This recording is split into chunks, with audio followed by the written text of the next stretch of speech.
Welcome to the Black Entrepreneur Experience podcast, inside the business, buzz, and brilliance of Black entrepreneurs. Here is your host, Dr. Frances Richards. Innovative Thinker episode number 452.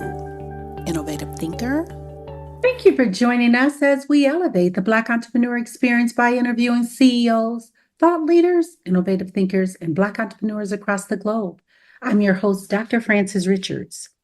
Retired educator and administrator, author, currently educational consultant, executive director of the Las Vegas Annual Young Women's Leadership Conference and Future Leaders Empowerment, and TV show host. Welcome, Dr. Anita J. Turner. Well, thank you very much. It's a pleasure to be here with you. I appreciate the opportunity to be on. Thank you. It is our honor. We've given our audience such a brief bio. Why don't you fill in the gaps and share with our audience what you'd like them to know about you and the organization that you're representing? Thank you. I am a 37-year administrator and educator, retired and then unretired to become an educational consultant and work with CEO and President Mr. Wes Hall in the Institute for Student Empowerment.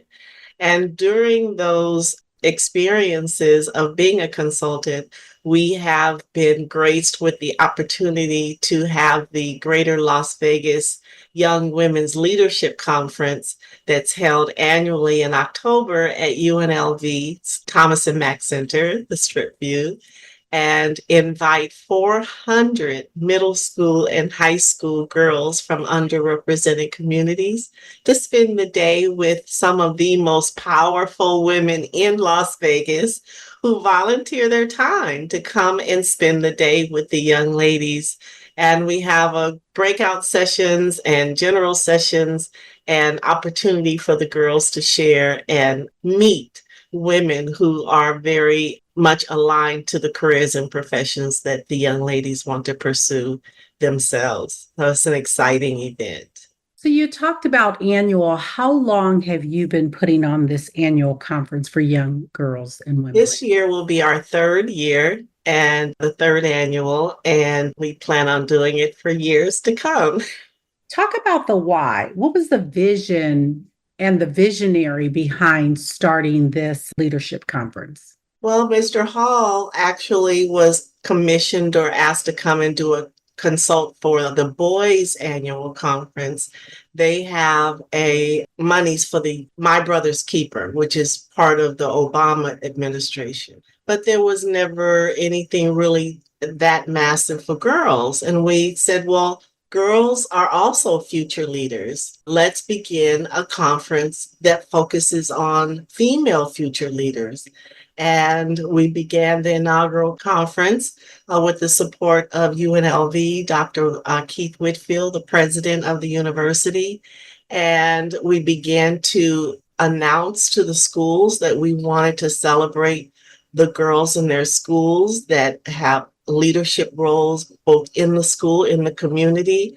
And it began as an idea of empowering the era of the woman and of the young woman. And as a result of that, 400 girls attended the first year, the second year, and we expect 400 again this year.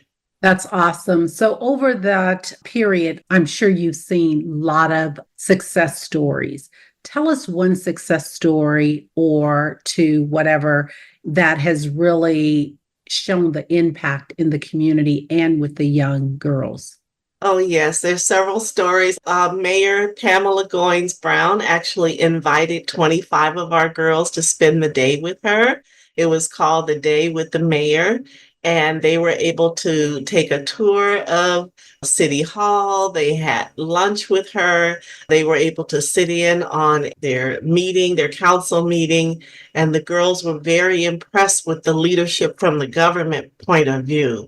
We have one of our schools that has a pilot flight aviation magnet. And we did a back-of-house tour at Harry Reid International Airport, where the girls got to see the undertakings and the movement of women in the international airport and the whole aviation.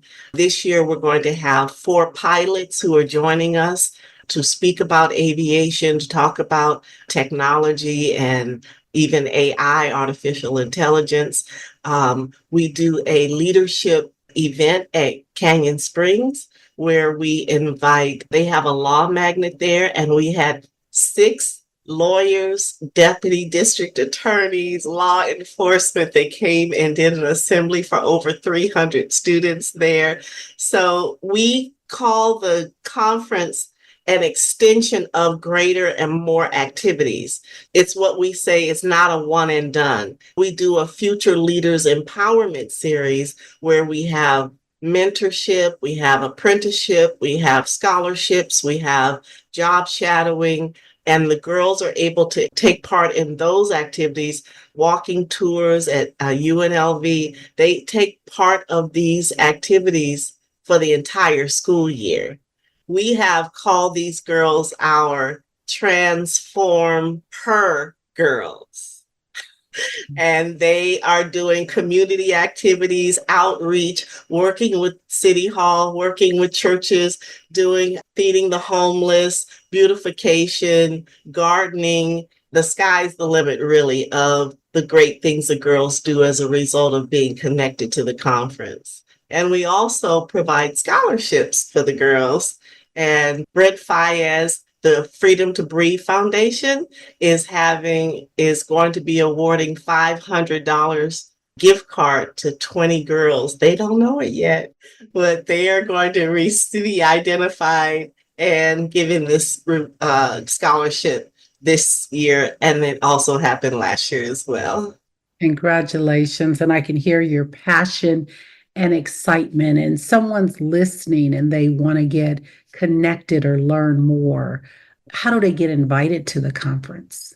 It's really easy. They can either email me at AnitaJTurner3@gmail. They can also go on the website for a student empowerment. The address is instituteforstudentempowerment.org. And on there is a connect with us portion where they can give their name, address, and email address, and also a note. And if they put in the note, I'm interested in being a part of the conference, we will reach out to them and make those arrangements. Dr. Anita, as a retired educator and administrator, school is back in session.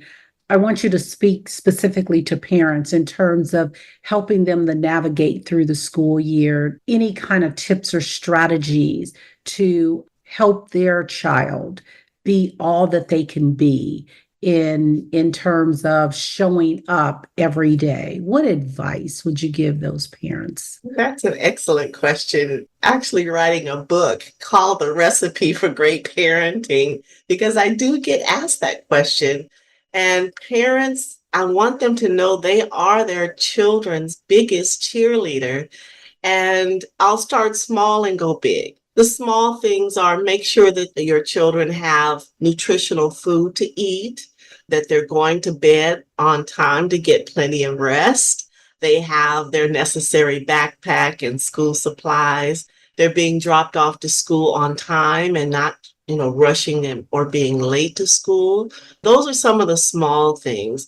But in addition to that, encouraging words every morning, empowering them like, you are so wonderful, you are so special, I'm so proud of you, you are the best. Self-esteem is really a very powerful tool to student success. So the student goes into the classroom feeling like, gosh, I'm special. I really am a unique and wonderful person. Why? Because my mom told me that. So it really is a great thing to encourage the children. Also, when they get home, find out what their homework is. Make sure that there's a clear space to have homework. Maybe in their room they have a desk or at the dining room table. Just make sure they have their homework and that they're checking their homework. The other thing is be involved, as even if it's back to school night, parent conference night, open house, those kinds of activities where parents can go and meet their teacher. And if they ever have a question, teachers have either a conference period or a meeting time where they can be reached at school, and always dialogue with the teacher to see how they can help and get report cards and progress reports. So make sure to check in on what the teacher is saying in the progress report so that you can talk with the student and talk with the teacher. And finally, I think I would say every day, ask the child, how was your day? What happened? How was your day? How did things go? Because kids need an opportunity, just like we've had a full day at work or whatever we do, children have had a full day. So being able to sort of talk through their day is a great tip for parents.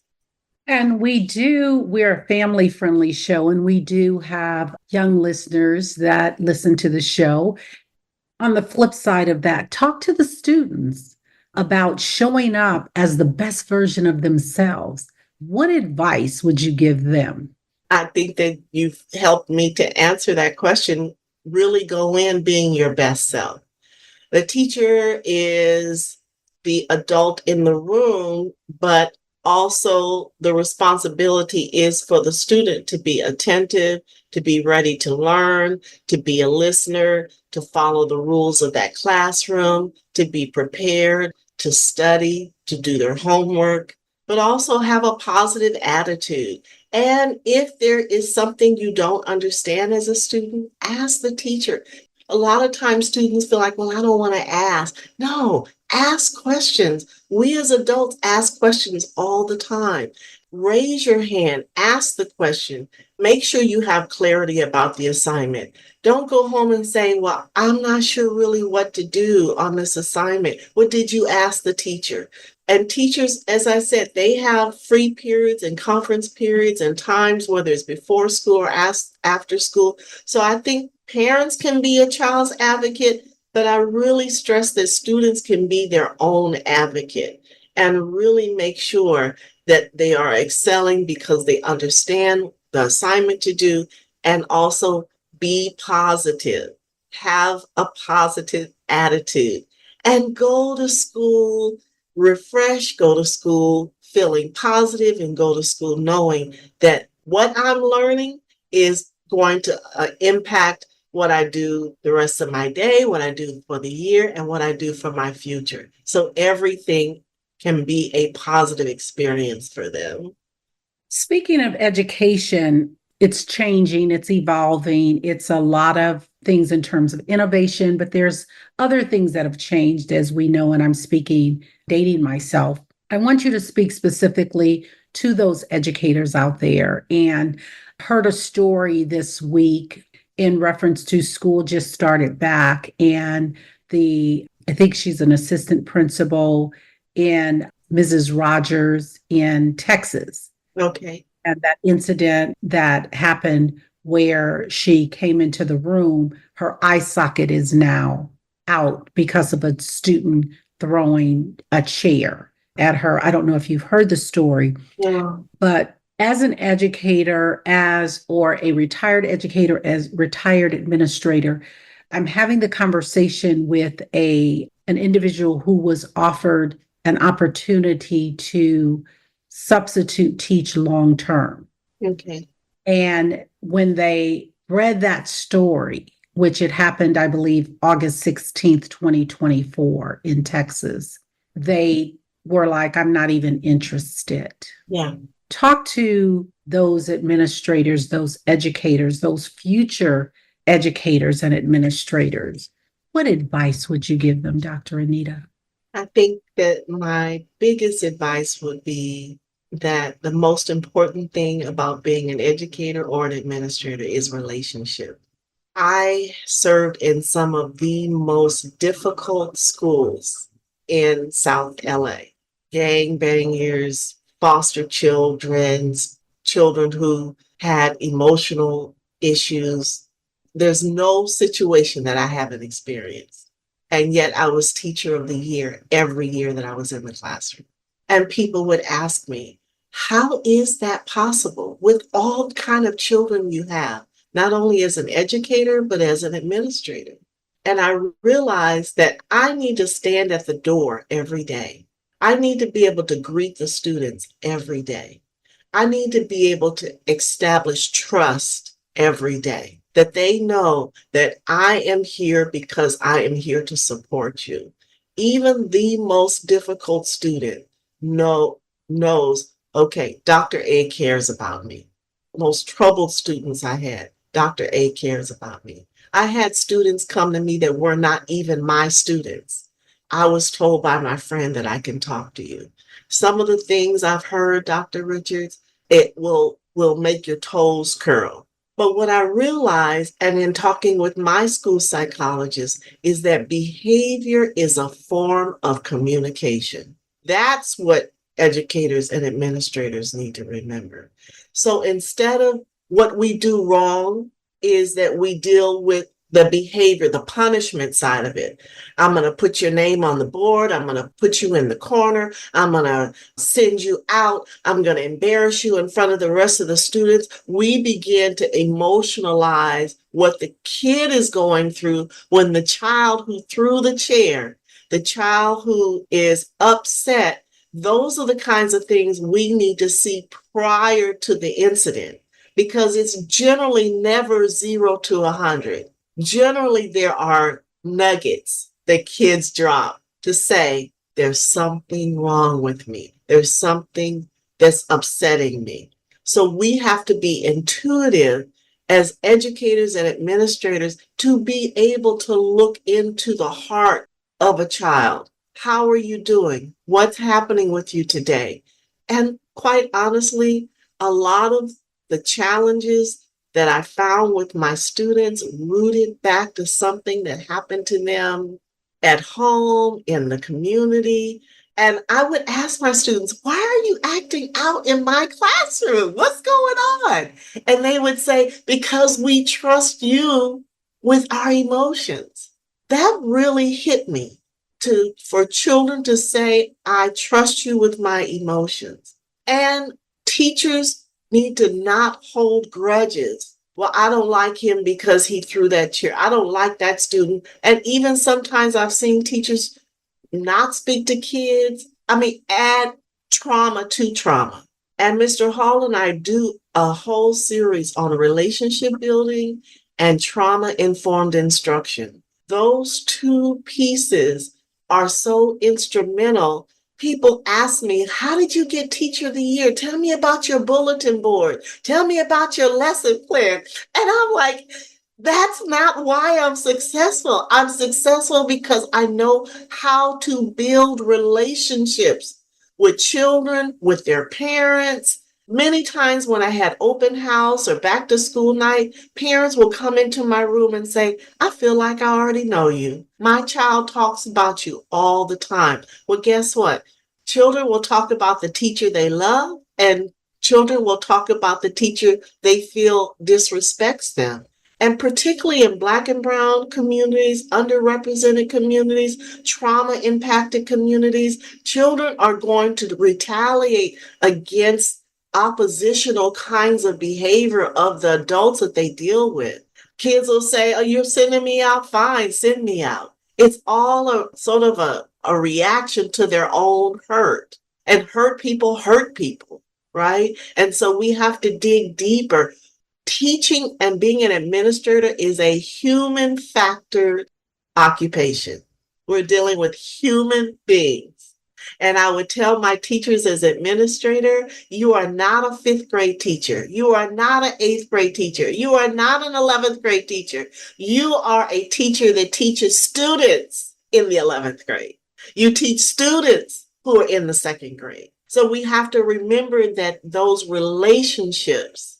And the student who threw the chair, trust me when I tell you, something else was going on in that child's life.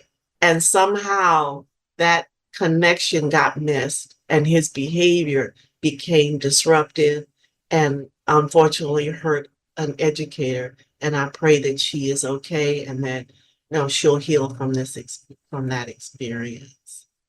Thank you for that, Dr. Anita. Tell us, what is your zone of genius? That's a good question. I think building relationships is my zone.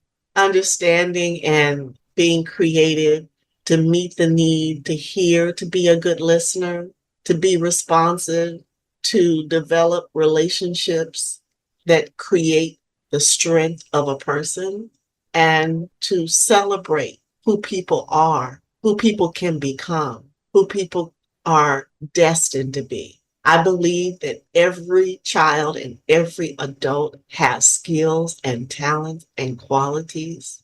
And it's up to me to be able to nourish and to move those people into their best selves. And what problem exists in the world today that you would like to solve? Absolutely education, because we're failing our children. When we look at suspension rate and dropout rates and attendance rates, they're abysmal. And so I would like to build a look at schools that are highly successful and replicate that across the country so that kids come to school knowing I am a success. I am empowered and enlightened from spending my day here at this school because kids are smart. They are brilliant. So I would love to see our educational system embrace the good and the beauty and the quality of every human being that comes into those school doors. I want you to have a monologue. I want you to name this person, living or not. They've inspired you so much, Dr. Anita. Who is that person and what are you saying to that person? I think one of the people I'd have to say is Mr. Wes Hall, the CEO of Student Empowerment. He's innovative, he's global, a global thinker. He has great ideas. He knows how to make connections. He really is a role model for me of how to take an idea or a concept or a thought or a concern and not just think about it, but how to move that out into sort of making it happen, right? Who are the people we need to speak to? What are the situations we need to create? Who are the innovators that will partner with us to make those things happen? And the conference is a great example of that. And to say girls don't get to have a conference, and now we have 400 girls coming every year to a university, those are the kinds of things that Mr. Hall, it shows me as a role model, not only as an educator, but creating those entrepreneurial experiences for the girls and being able to expand out the future leaders, future female leaders, and be able to know that these experiences are creating a better world for us. So he would be my role model. And talk about your top two influencers and what lessons they could be. You could call them your influencers, your mentors. What lessons do they teach you? I think my parents would be sort of in my formative years. My father was an attorney. He owned his own real estate company. My mother was an educator. She had her PhD as well. She was in a sorority. She was in Link. She was in Jack and Jill. She loved her family, but also would raise money for underserved students to make sure they went to college. So I think they would be my first role models and mentors. I think also I had a administrator who was my supervisor, and he would always tell me, Anita, you can do anything you set your mind to. Don't limit yourself. Always make sure that you know that you have options. And so for that reason, I continue to go to school. I continue to develop my skills. I continue to reach all the way to the heights from being a classroom teacher to being a superintendent of 6 schools on 12 campuses and sitting in every seat. So he encouraged me to really push myself to know that I can. That's a great I can. I can and I will, and I am. Advice you wish you had followed. I eventually followed it. My mother used to tell me a closed mouth doesn't get fed and a quiet voice doesn't get heard. So for probably my first 20 years of life, I was very, very quiet. I never said anything. I just kind of rolled with whatever other people wanted. And then finally, there was an awakening for me. Anita, you have a voice. The advice I didn't take those first 20 years is advice that I ultimately took, that my voice is important and it needs to be heard. Let's take a snapshot of the last 30 days. Okay. What was your biggest win?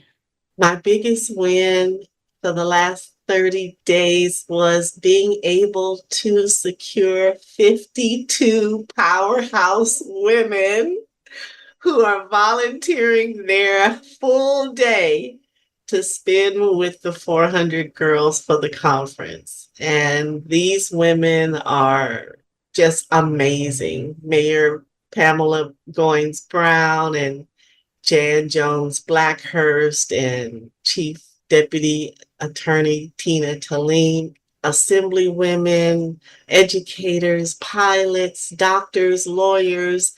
It's amazing, absolutely amazing, the magnitude of these great women who are coming to be a part of the empowerment of these girls for the conference. So I think that would be my greatest success for this past 30 days.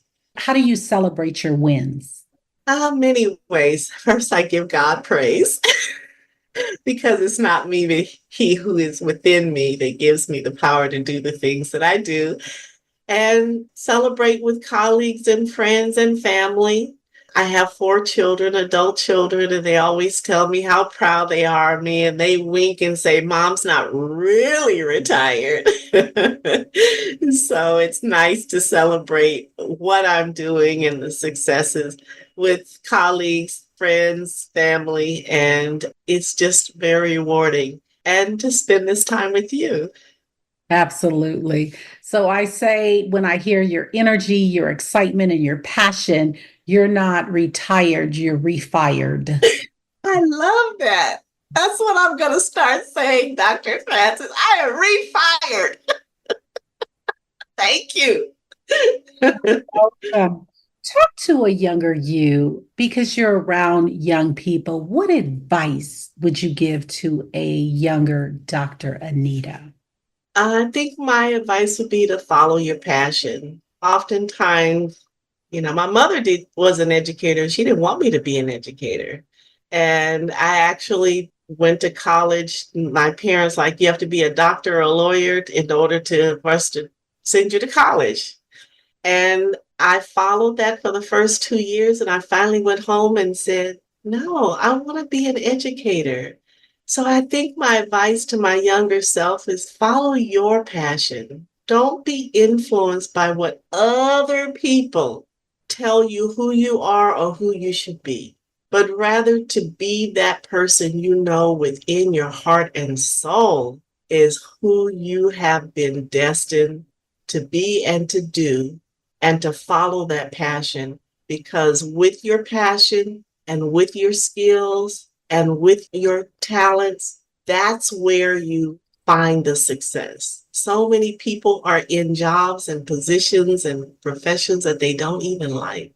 You can tell from my excitement that I love what I do. I have a passion for what I do. So I tell my younger self and any young person, follow your passion. And that's a great advice when you talk about follow your passion.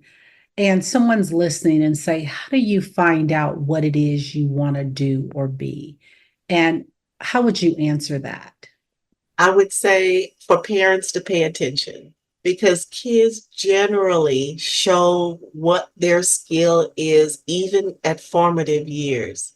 So my eldest son loved to read. He would put books in a circle and he would go around the circle and wouldn't come out of the circle until he finished reading. And he's now a journalist. My second son loved to dance. Watch me dance, mommy. And now He's a choreographer, artistic director, and dance instructor. Kids really, do they love math? Are they interested in science? What is it that intrigues them? That's generally, if we pay attention to that, becomes their passion. My daughter in third grade read a book called 100 Dresses. And the assignment was to design a dress for the character in the book. My daughter asked for a sketchbook and designed a full swimwear, evening wear, and casual wear in the third grade for the character in the book. And she's now a fashion designer in New York. So we just never know. We just need to pay attention to what kids naturally love to do. Love animals, love going to the beach, or love being outside, or love numbers and math. It really is intuitive. And you see, when people say, I've been doing this since I was 5, or, I've been dancing since I was 3, those are where you find your passion. That's how you know what your passion is. Thank you for that. Speaking of your leadership conference, what do you need right now that you don't have to move the needle forward? The biggest thing we need really is sponsorship, because we don't charge the schools or the students. The conference is completely free for them. But as you know, it costs to run a conference with over 400 people. So I think sponsorship would probably be our biggest need right now. And if someone's interested in sponsoring, how would they connect? They can connect with myself or Mr. Hall, and they can go to the Institute for Student Empowerment and put in a note to us. We'd like to find out more information, and we'll send them a sponsorship packet, which just outlines, if you want to give this amount or that amount or this amount, and what does that include? And we have a full sponsorship packet that will help explain sort of the details of being a sponsor. And Dr. Anita, what is the best advice you were ever given? I think simply, Anita, be you. Be you. Celebrate who you are, not what other people think you are or want to give you, layer onto you who you are. You be you. So I think finding self, understanding self, and knowing who I am was the best advice I was ever given. Just be you. What have you not done in life that you dream about often that you would like to do? I'd like to travel more. There are many, many places I've always wanted to see. I've been to Israel. I've been to Kenya. I'm going to Ghana. I'd love to go to Paris or to Greece or to Italy, go to South Africa. I'd love to go to Egypt and see the pyramids. So I think I've never been to the Caribbean. I'd love to see the world, like physically go and do more traveling would be probably my one thing I'd like to do that I haven't done. I hear your passion. I hear your excitement about the leadership conference. I want to ask, are you still having fun? I am. Being able to meet people like you, Dr. Francis, and see the love that each of these powerful women have for what they do, and building those relationships, that's the happiest place in the world, is to be able to interact with other powerful and passionate people. So yes, that makes me very happy. And Dr. Anita, what is the biggest challenge of putting on a conference of this magnitude? I guess just trying to make sure all the details are in place and getting the help to be able to sort of delegate. I need you here and you there, and I need this and these amount of rooms. So there's a lot of details that go into running a conference. And so I think that would be sort of the biggest part of running the conference. The easiest part was the zeal and the passion that the women have to come and be a part of it. But there's all other things, determining who the girls are, making sure they have bus transportation, having the room set up.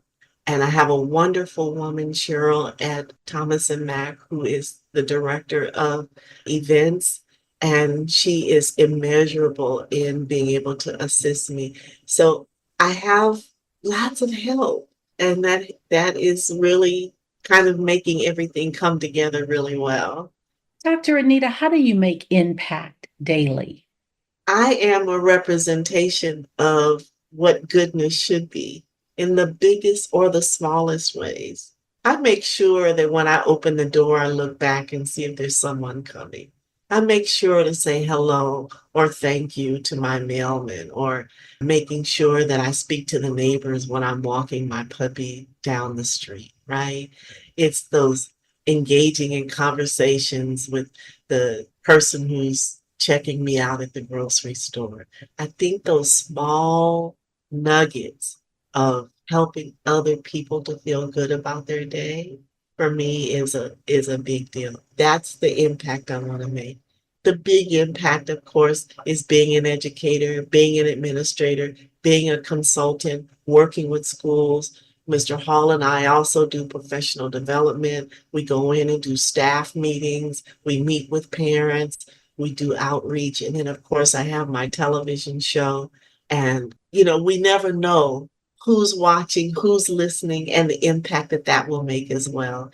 So I try to do those small things daily, and also those big things that will be impactful for other people to enrich their lives. Tell us about your television show and how they can watch it. My television show is on a network called the Power of Praise Network. So if they Google Power of Praise Network, the homepage will come up and my picture will show with all the other hosts who have their shows. And the name of my show is Won't God Do It? And just click on my picture and all of my episodes will pop up. And I have some of the most amazing guests that have been on the show. And Power Praise Network will take you directly to seeing my picture and clicking on that, and the episodes will pop up. Thank you for that. Dr. Anita, if you conducted this interview, what is the one question you would have asked yourself? I'd like you to ask the question and answer it. I think maybe my question would be, what were some of the obstacles or challenges that I was able to press through and not allow it to be a setback, but a comeback? And I'd say that I am a 2-time cancer survivor, and I didn't allow it to be a setback, but I pushed through for it to be a comeback. And I am healthy and strong. And for anyone that is dealing with health issues, personal issues, I'd say this too shall pass. That it doesn't define who you are, but only makes you strong enough to push through it and overcome those obstacles and pursue that which God-given talents has allowed you to be and do, and make that influence not only for yourself, but others. We've come to the part of our interview. It's called Rapid Round of Fun. I'm going to ask you a series of questions, and I'd like you to give me very quick answers. If there's something you desire not to answer, feel free to say pass. Okay. Are you ready for the round? Your first job. My first job was working in a department store for women's clothing. Your favorite color. Purple, royal purple. Your favorite comfort food. I think soul food. Your ideal car. A Lexus hybrid. The last movie you saw. I saw Bad Boys 3, I think it is in their series, was the last one I saw. You relax doing what? Walking, bubble baths, going to the beach. Your favorite singer or rapper? Luther Vandross. Your favorite dance song? Anything Bruno Mars. What food you eat every week, no matter what? Fruit and vegetables. Workout or hit the couch? Workout every day. I walk my dog, but I go to the gym 3 or 4 times a week. Dr. Anita J. Turner, thank you so much for joining us on Black Entrepreneur Experience Podcast. Before we let you go, share with our audience the best way for them to connect with you and to do business with you. And feel free to leave all your social media handles. Thank you. The best way to reach me is either through the Institute for Student Empowerment, Young Men and Women's Foundation.org, harvestforsuccess.net, the Power of Praise Network.net, Anita J. Turner 3 at Gmail, or West Hall or We Shall 217 at gmail.com. And I'm on Facebook, LinkedIn, and Instagram. Thank you, Dr. Anita. That's a wrap. Thank you for listening and subscribing to Black Entrepreneur Experience. We would love for you to leave a review and rating on iTunes and share with your friends. For show notes and more episodes, go to www.beepodcast.com. Join us next Wednesday, and remember, green is the new black. So keep your bank accounts and your business in the black.